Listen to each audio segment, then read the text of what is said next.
Today I'm going to share with you the top 3 reasons why your home expired.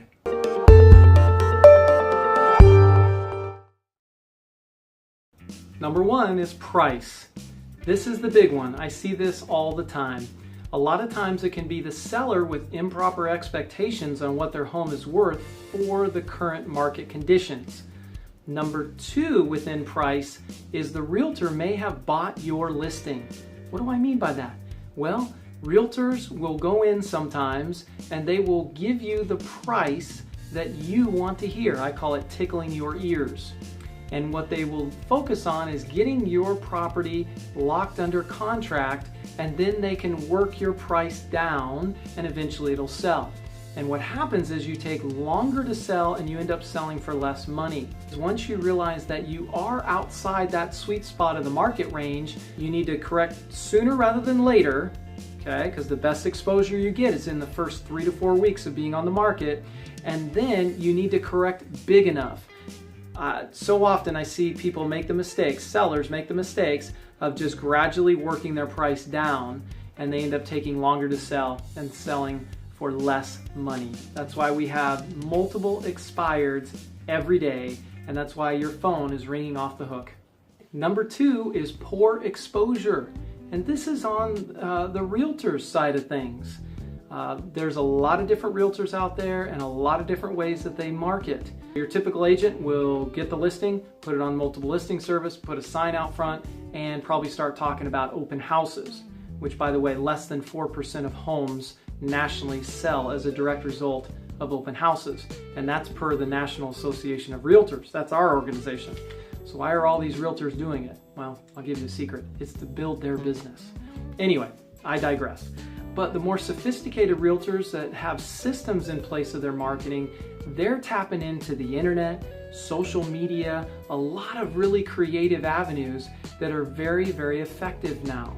For example, a pre-marketing program is very effective. I won't go into huge details, but think of it like the movies. You know about movies coming out to the theater before they're ever in the theater. So it gets your mind excited about it, kind of wets your whistle, gets you thinking about it. Why don't we do that in real estate? Well, there are realtors such as myself that do. And it ends up creating this frenzy of excitement when it actually does go live on the market, on the multiple listing service, on the websites all over the internet and so on. Also an extensive social media program and system. Facebook, LinkedIn, Twitter, YouTube, Vimeo, on and on and on. If your realtor's not in tune with these avenues and these social media platforms, they're really behind the curve, and you would be if you list with them as well. Involved with that, pictures. Pictures are a big deal. People like to look at homes online, at home, after work, and if the pictures are poor, it really reduces the interest in the property. Reason number 3 is property condition and availability. This is a big one.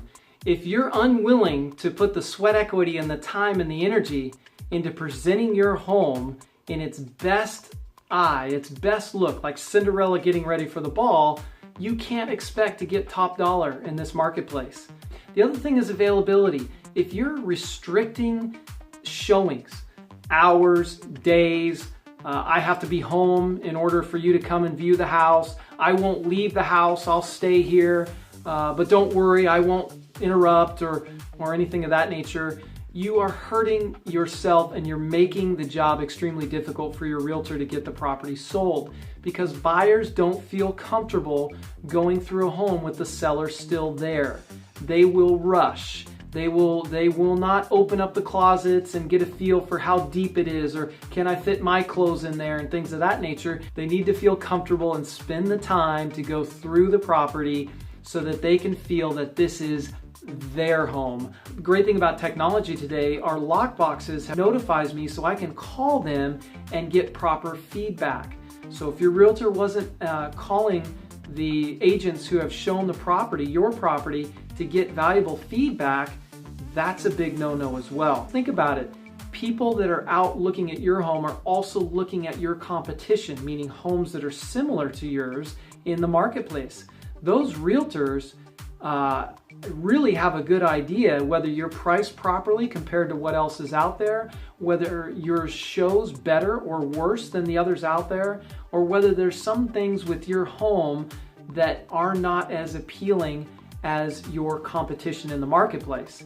Some things you can't change, but some things you can. If we know about them, we can do a course correction and make those changes and make your home more appealing. And I'll wrap it up by saying you have a choice this second or third go-round, hopefully it's not the third, but second go-round in who you choose. And I encourage you to choose wisely. Hopefully this has helped you in regards to being empowered and being able to ask the right questions for the agents that you're going to interview in the future that will help you get to the finish line and get your beautiful home sold.